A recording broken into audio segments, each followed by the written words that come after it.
The state government says it's celebrating meeting a vaccine milestone that in 2020 seemed hard to imagine.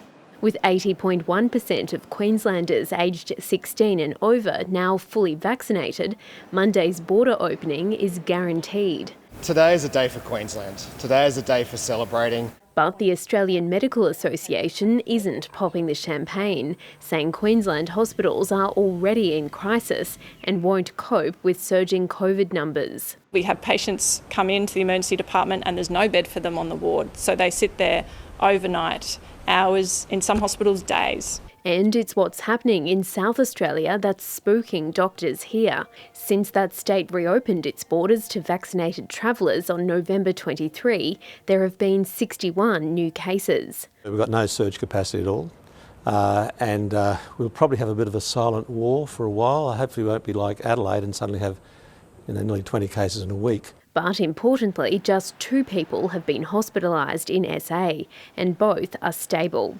The AMAQ has unveiled a plan to help Queensland's beleaguered health system, aimed at easing chronic bed and staff shortages. It calls for 1,500 more beds, more staff, and keeping hospitals at below 90% capacity to allow for surges. I think when you've got patients waiting days in emergency departments, that's a crisis. I think when you've got patients ramped for hours and hours and unable to get off an ambulance trolley onto ED bed, that's a crisis. The state government must start listening to fix the Queensland health crisis. The Deputy Premier insists the state is ready for whatever comes.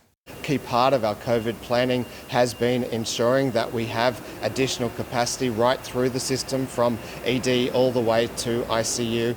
It's been another 00 day in Queensland, but authorities say it could well be one of our last, again warning people on the Gold Coast and in North Queensland to get vaccinated. The goal now, to surpass 90%. Stephanie Zillman, ABC News, Brisbane.